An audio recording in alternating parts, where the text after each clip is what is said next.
Well, we have this site which we know needs development and is earmarked for housing, and we're very supportive. BPT is very supportive of that.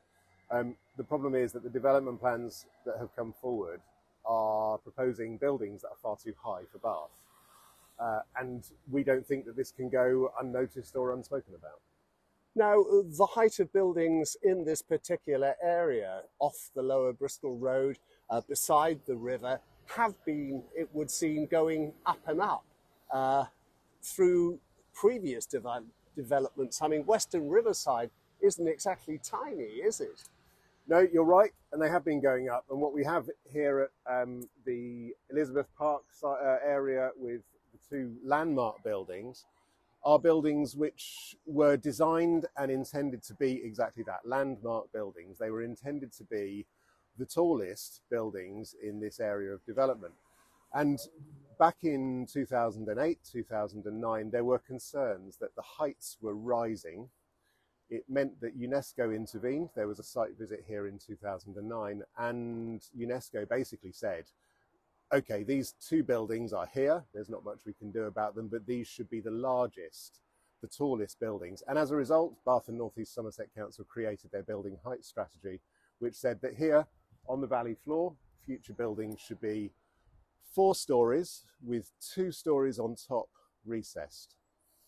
The development that we're seeing at the gasworks site is 6 stories at the highest with 2 on top of that. So a maximum of 8 stories high, with 2 of the buildings higher than these landmark buildings behind us. Now, you're not exactly a voice crying in the wilderness, are you? There are councillors voicing similar concerns, and maybe other bodies and other individuals. Absolutely. I think we are, as you say, talking to people who would agree with us, and we're amplifying that voice. I note that the planning policy response to the planning application is not in favour of it, recognising that it's too high. But we have this existential threat to the World Heritage status that if we don't do something now, if we don't intervene, that there is a risk that we will have inappropriate overdevelopment of the site. And we felt that it was important to fill in the backstory that UNESCO had to intervene previously. They came up with their recommendations. And as we've seen, there is a real threat that UNESCO will consider the removal of World Heritage sites, as we saw in Liverpool last year, for inappropriate, oversized development.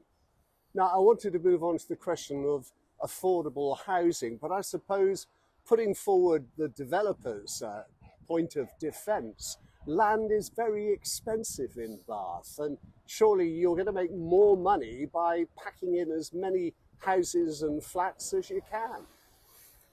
Undeniably, and I think across the country we face the issue of developers trying to maximise profits, which we would agree with. You can't have a private development without the developer having profits.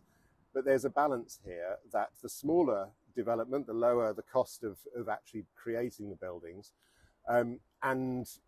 So when you have a development of this size, we would like to see there being smaller costs and smaller profits, but not diminishing the scope of them.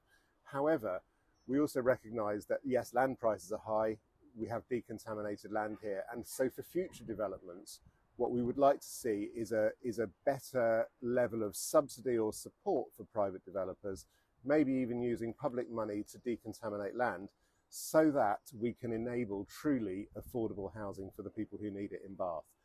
The development on the table is not affordable, and it's not affordable by the majority of people who live and who work in Bath.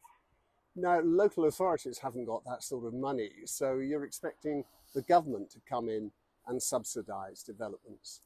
Local authorities don't have vast amounts of revenue funding, and we all know what the annual cost and the annual budget of councils are, about 85% for social care.